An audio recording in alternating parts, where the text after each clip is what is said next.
नमस्कार।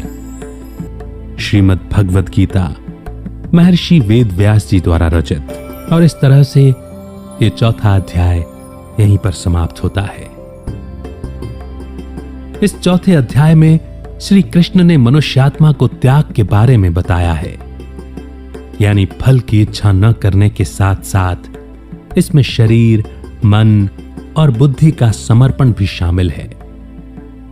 लेकिन वो इस बात पर जोर देते हैं कि ज्ञान मिलने के बाद किया गया त्याग संसार की चीजों के त्याग से कहीं ज्यादा श्रेष्ठ होता है।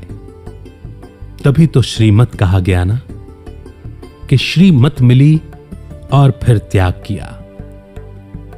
भगवान अर्जुन को बताते हैं कि ये ज्ञान ईमानदारी, मन की शुद्धता, भक्ति के साथ भगवान और गुरु की सेवा, कर्म योग और लंबे समय तक आत्म नियंत्रण के साथ पाया जा सकता है।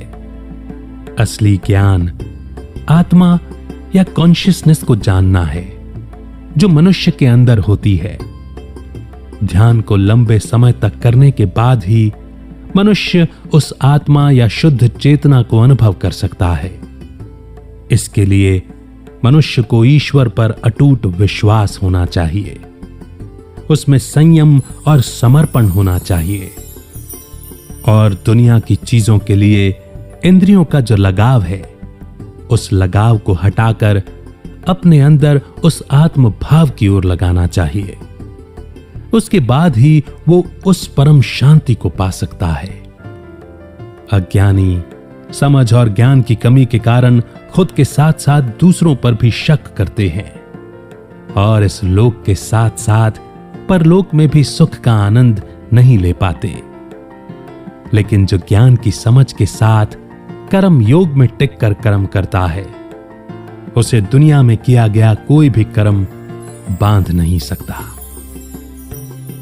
चौथे अध्याय की शिक्षाओं को कमेंट सेक्शन में जरूर लिखें। बहुत जल्द अगले अध्याय के साथ फिर होगी आपसे मुलाकात।